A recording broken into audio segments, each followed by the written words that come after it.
Packlanders, and welcome back to our June Pack event. For those who don't know, hi, I'm Jocelyn Villarreal, and I'm the Dog Aging Project Social Media Specialist at Texas A&M. And before we get started, we do have a few updates from the Dog Aging Project team. We've been pretty busy, and we also have some quick reminders. So for today's event, just a quick reminder, it has been pre-recorded, but it's going to remain on our YouTube channel, so you can watch it and like it and share it with anyone you like. We try to take as many of your questions as we could before recording this event, but if you still have more questions, no worries. Head over to the dog park and we will answer them all there. And now, while you're at the dog park, don't forget about our community, which is our community exclusively for PAC members, but be sure to enter in our prize giveaway. And you can do that at the dog park. And when you do that, you have a chance to get some stickers.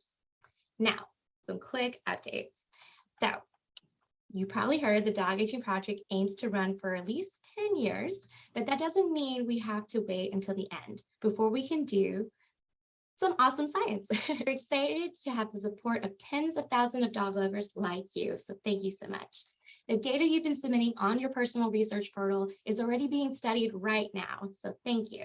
There are several papers in the works from all across our team and beyond. We have team members from early graduate students and veteran researchers in places like Arizona, Massachusetts, Washington, and even internationally. We're so proud of our team. And we're looking forward to some fascinating conversations in the months and years to come, so stay tuned. One especially interesting paper has already been published and in a peer-reviewed journal. You may have already seen it. It is titled, "Once Daily Feeding is Associated with Better Health in Companion Dogs." And it was published in Neuroscience, the official journal of the American Aging Association. This paper has gotten some attention based on the promising title, but there's some nuance involved. That's why our author, Dr. Emily Bray, helped us explain a little better on our website. So make sure to go to our website. You can find the article on our website. If you click stories on the tab of our website and then hit on blogs, you can learn more about it and what this research means for you and your dog. So without further ado, let's get started for our June Pack event.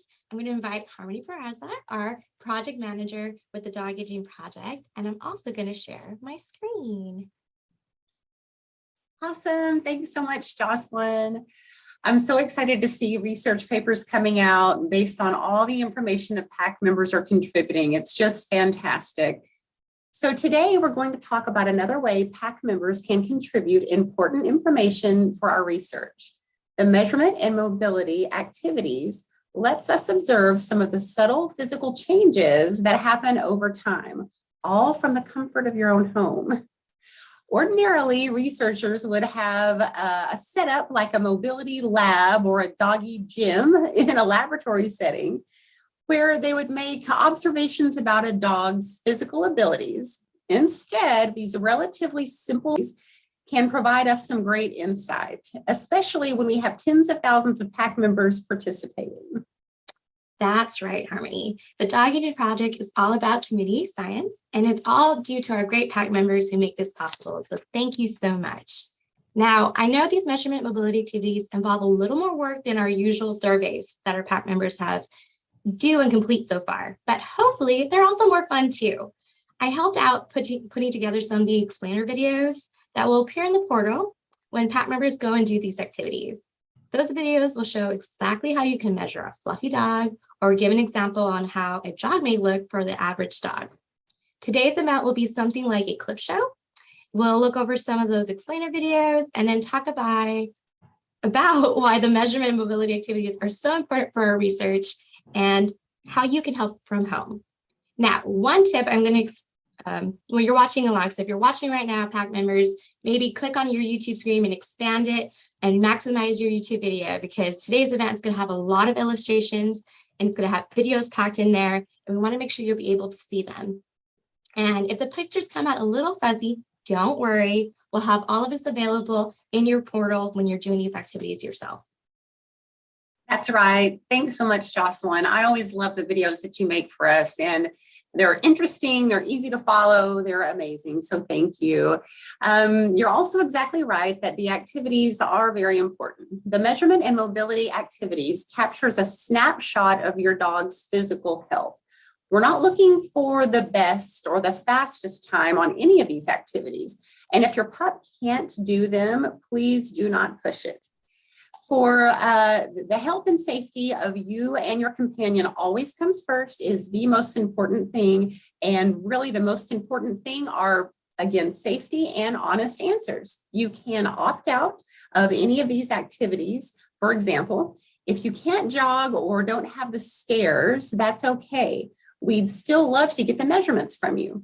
Whatever your case, once you've been invited to do these activities, please let us know if you can't do them. That's also very important information for us. That's right. And if you haven't been invited yet, don't worry, it's coming. We have invited around 1,500 PAC members to complete these activities already, but the rest of the PAC will get invited to complete these next year. So stay tuned. Don't worry, you're going to get them next year. Yay! So let's take a look at some of the activities now. All right. All right. So the first one that we'll cover would be the measurement activity. And this helps us get a sense of a dog's body shape and muscle mass. And doing this each year allows us to see how your companion's muscle mass is changing. If you have kids, you've probably measured them with the pencil marks on the wall and watched them grow. We're looking to do something similar with your dog, but how exactly do you measure a dog? So good question. It wasn't too hard. We only have to have them stand still for a moment. And by having them stand against a wall, we can use a ruler or a book or something else rigid to hold perpendicular to the wall. Then the doggo can run it off while we measure to the spot on the wall. So you can use your wall as a tool to help you get those measurements correct. And speaking of the pup ready to be running off, that happens to be my coonhound Ladybird featured there in the picture, and she loves to go for a run. So she was being a good girl, letting us get those measurements for as long as she did. And it is a handy trick, having them stand against a wall, so they don't have to be still for too long. You can capture the measurements a little bit quicker, having them stand against a wall. So that was to measure their height at the shoulders. Taking other measurements did require our pups to be a little bit more still, but treats always helped. It might be handy to have a friend help with some of these if you can. Yes, and here's an example of Harmony with Amanda measuring Miss Ladybird.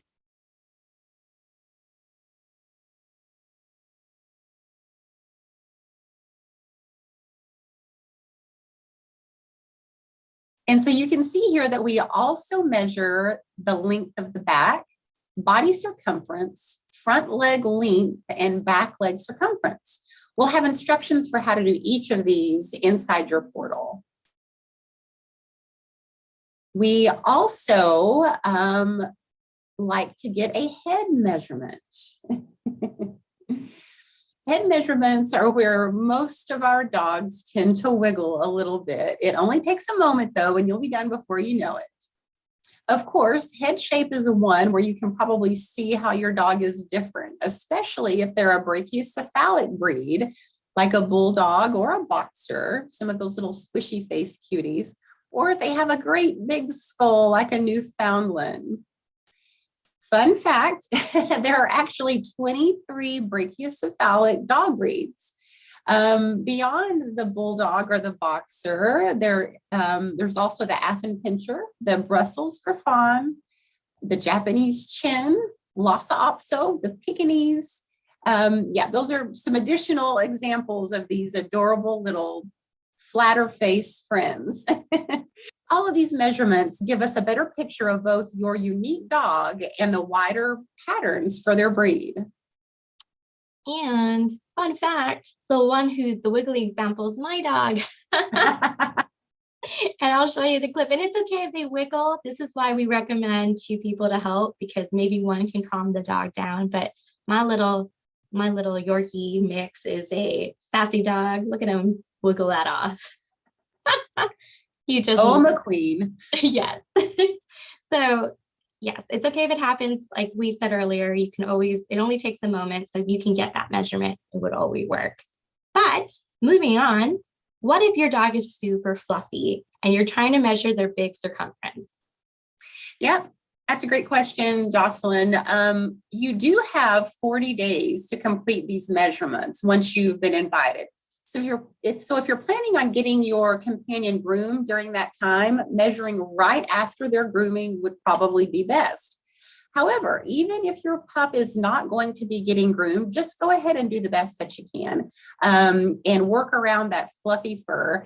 Try to pull the tape measure in as much as you can without pinching, just like we're seeing in that beautiful fluffy shepherd there.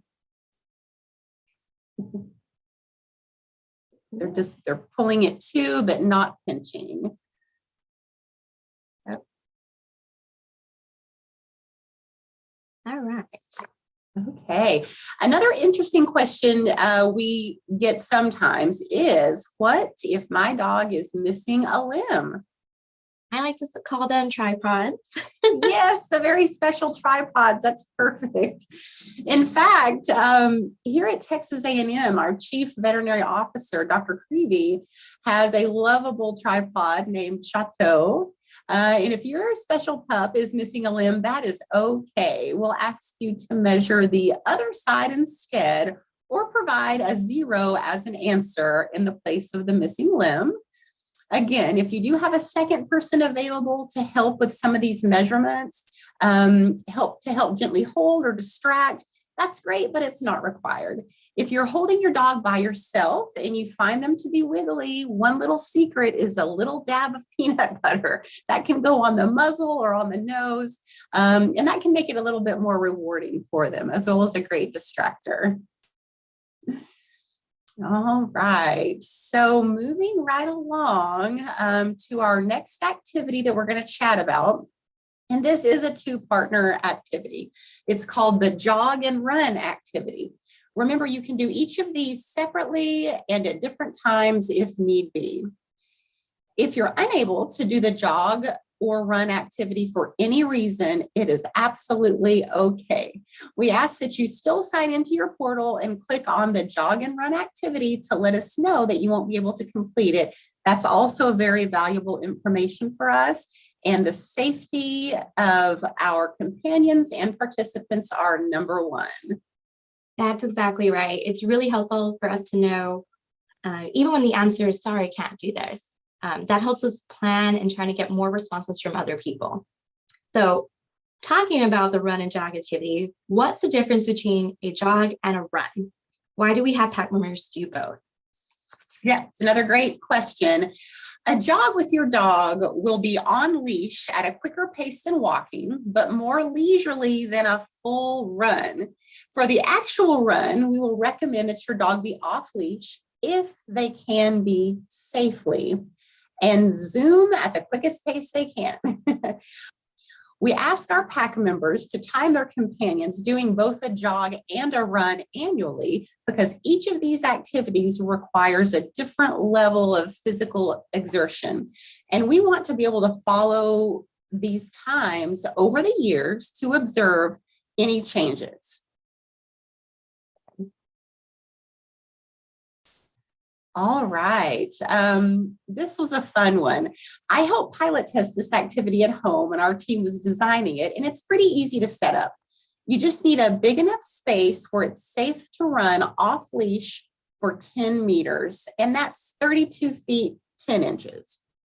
Then we mark off the start and stop points and have a friend use a timer like the one on your cell phone. I'm lucky enough to have a large yard. I live in rural Texas, but we know some of you might not have a big area where it's safe to run off leash. That's right. And I actually did this activity with Amanda. She's in the photo with her big dogs, but we did it in a quiet area on campus.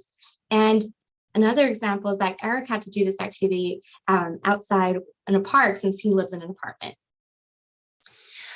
Yes, exactly. So like we said, if you're not able to do this activity for any reason, that's perfectly fine. Safety always comes first. Now, we're going to show you some examples of what a jogging looks like.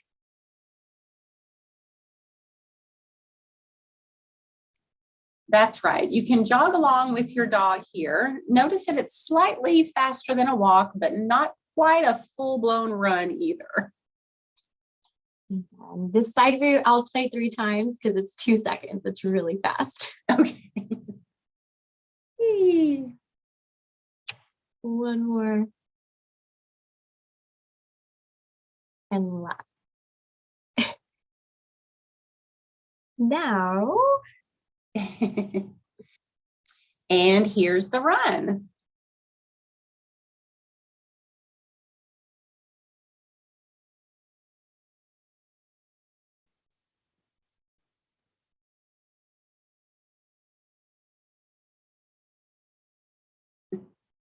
And then here's the side view. And I'll play the side view 2 more times because it's really fast.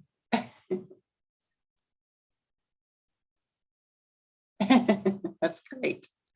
So for each of these, it's good to use a fun toy or treats to encourage your dog to run in the right direction. It may take a few practices, but we ask that you use the same toy or treat for each of your recorded attempts. That's a good point, Jocelyn. That's right. We don't want to find out that little Fluffy runs faster for his favorite chew toy and throws off the results. Yes. And here's an example with a toy.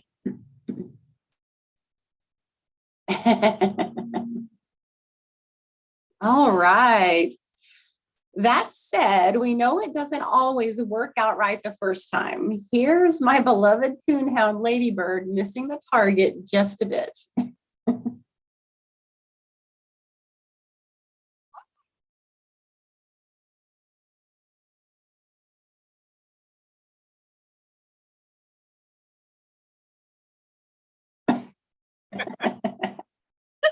She's too cute. And since you'll be running off leash, you definitely want to make sure it's in a safe place to have fun like this.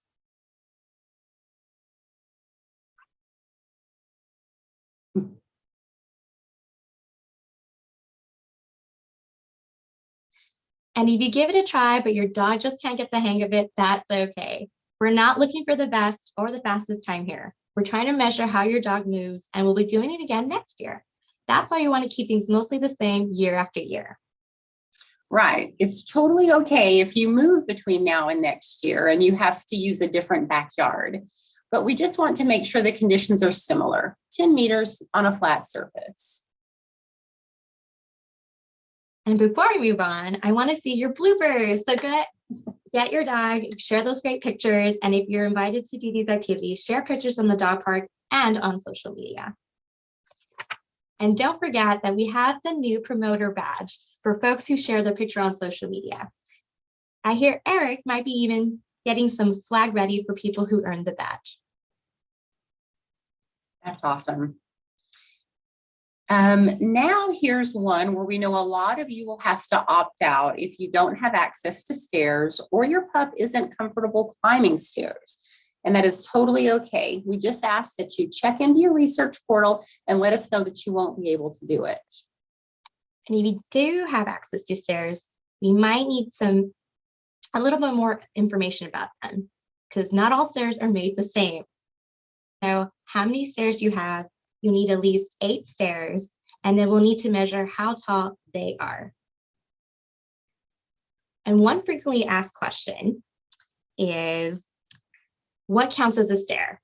And it's a very good question. So if you look on the picture on the right with the red and green, the bottom line, which is the red, does not count as a stair, but the green part, that does count. Hopefully that makes sense. That's a great illustration to help us figure that out. And just like the jog and run activities, you'll need a friend to help with this one and keep the time for you. And we have a quick example of the stair climb. Perfect.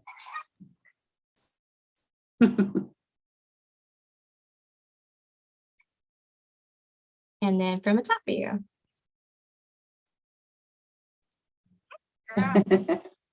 We're so excited to be able to start doing these kinds of at-home activities with you all. I know we've asked you all to fill out a lot of surveys, and there will be more of those to come, but this is an activity where you get to move with your dog and share some treats.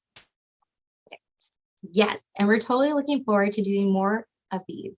like the 1, 2, 3 treat activity, where your pupper finds a treat during some games or team design.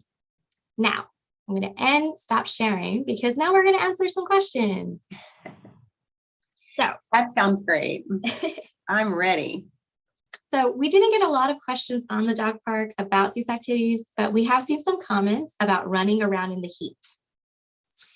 Yep, that's a very important consideration at this time of year. So if it's scorching hot where you are, please do wait until a time where you can do these activities safely with your dog. Early morning or later evening might be better if that works for you. Of course, if the weather is a barrier, please just let us know by signing into your portal and you can certainly opt out. We should also note that these mobility activities will normally be sent out to the PAC members in the month of May going forward. So hopefully that's a nicer time to be doing these outdoors activities where you are. Also, Riff Raff asked a good question too. What are you doing to control for the effect of practice over repeated trials? Great question. And we are concerned about practice impacting your scientific observations, but it shouldn't be too great of an impact on this particular set of activities. Your dog is probably already used to trotting and running around. We're not looking for anything too unusual here. There are some activities we'll do, like the cognitive games, where we try to be a little bit more secretive or try to design things to avoid the effects of practice. But on these mobility activities, we're mainly looking for accuracy. That's why we stress not trying to give us the fastest time, but the one that's typical for your dog right now at this phase of their life. Awesome. And we know these kinds of activities aren't for everyone. And we really hope you don't feel left out if you can't do them. Remember, even if you're telling us you're not able to do these, that is extremely important information for us. And we'll have many more fun ways for you and your PAC members to be involved in the future. That's right. And just to let you know, we did send these activities to around 1,500 PAC members this year to see how it goes. And we're hoping that we're going to be sending this to every single PAC member next year and give everyone a chance to participate. So you will have a chance. And that wraps up our PAC event. Thank you so much for everyone joining us today. Thank you, Harmony, for helping me explain today's event, the measuring activities. And for all our PAC members who are currently watching and participating in today's PAC event, thank you so much. We couldn't do this without you. We truly appreciate you. And if you're still watching right now, don't forget to head over to the dog park and to enter in our prize giveaway. So make sure to head over there. And of course, if you have any remaining questions, also put them at the dog park. We will be answering any remaining questions there. And then speaking of the dog park, quick shout out to Eric. He's our dog father of the dog park, our tech guru behind the scenes, and he helped put this wonderful event together. So shout out to Eric. And also really quick before we head out, in the next few months, we're going to have some awesome activities for you. So make sure to look forward for that. We're also posting blog posts, so make sure to head over to our website and check out all our blog posts. And yeah, stay tuned for more and exciting things from our awesome team. And of course, for today, don't forget to share and like this video. If you haven't already, like and subscribe to all our social media channels. We're on Facebook, Twitter, Instagram, LinkedIn, and we love you. Thank you for joining us, and we'll see you next time. Bye.